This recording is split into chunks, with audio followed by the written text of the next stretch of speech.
अनिश्चित जागतिक परिस्थितीत लवचिकता टिकवून ठेवत उत्पादकता आणि स्पर्धात्मकता वाढवून देशाची आर्थिक वृद्धी कायम राखणं हा अर्थव्यवस्थेची वृद्धी आणि विकासाचा एक प्रमुख स्तंभ असल्याचं अर्थसंकल्पात म्हटलं आहे।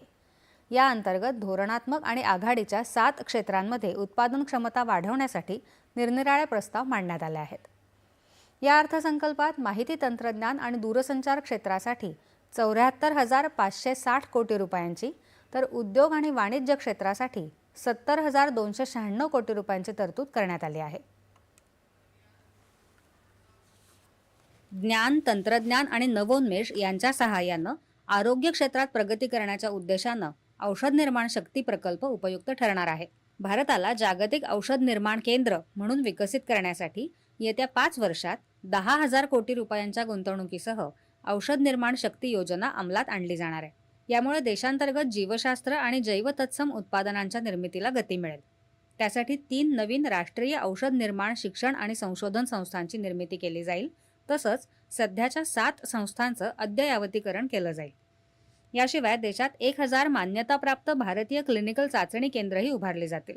भारताच्या अर्धवाहक म्हणजे सेमीकंडक्टर परिसंस्थेला सक्षम बनवण्यासाठी भारत सेमीकंडक्टर मिशनचा दुसरा टप्पा सुरू करणार असल्याची घोषणा सीतारामन यांनी यावेळी केली।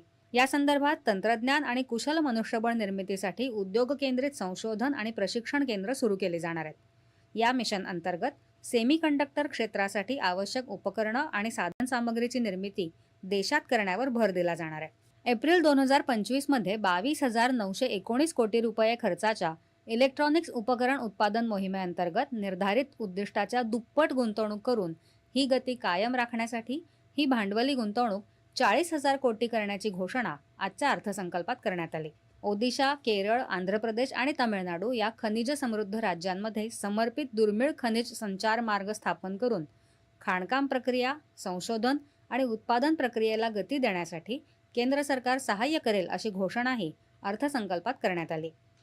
देशांतर्गत रसायन उत्पादनाला चालना देऊन आयातीवरचं अवलंबित्व कमी करण्याच्या उद्देशानं राज्यांना 3 नवीन समर्पित रसायन पार्क्स विकसित करण्यासाठी सहाय्य केलं जाईल, असंही अर्थसंकल्पात म्हटलं आहे। आज सार्वजनिक भांडवली खर्च अनेक पटींनी वाढून